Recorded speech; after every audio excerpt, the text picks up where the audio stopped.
തൃപ്പനയം ദേവീക്ഷേത്രത്തിലെ വടക്കേ നട തുറപ്പ് ഉത്സവ ദർശനം 15-ന് രാവിലെ 4:30 നടക്കും. ക്ഷേത്ര ഭാരവാഹികൾ വാർത്താ സമ്മേളനത്തിലാണ് ഇക്കാര്യം അറിയിച്ചത്.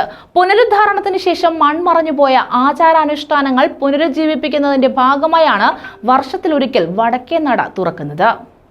ചരിത്രാതീത കാലത്ത് പനയം ദേവീക്ഷേത്രത്തിന്റെ ശ്രീകോവിലിന്റെ വടക്കേവാതിലൂടെ ദേവി ദർശനം നടത്തിയിരുന്നുവെന്നാണ് പൊതുവെയുള്ള വിശ്വാസം. പുനരുദ്ധാരണത്തിന് ശേഷം മൺമറഞ്ഞുപോയ ആചാരാനുഷ്ഠാനങ്ങൾ പുനരുജ്ജീവിപ്പിച്ചു വരുന്നതിന്റെ ഭാഗമായിട്ടാണ് വർഷത്തിലൊരിക്കൽ വടക്കേ നട തുറക്കുന്നത്. കേരളത്തിന്റെ വിവിധ പ്രദേശങ്ങളിൽ നിന്നും 10,000-കണക്കിന് ഭക്തജനങ്ങൾ ക്ഷേത്രസന്നിധിയിലെത്തി അഭീഷ്ടസിദ്ധിക്കായി വടക്കേ നട ദർശനം നടത്തി വരുന്നുണ്ട്.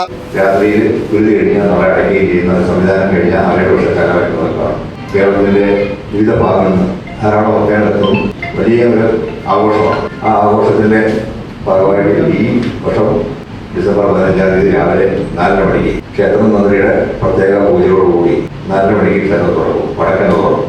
ഡിസംബർ 16-ന് ക്ഷേത്രം പൂർണ്ണമായി അടച്ചിടുകയും ചെയ്യും. വാർത്താ സമ്മേളനത്തിൽ president CK Chandrababu, secretary S Muraleedharan Pillai എന്നിവർ പങ്കെടുത്തു. ന്യൂസ് ബ്യൂറോ, കൊല്ലം.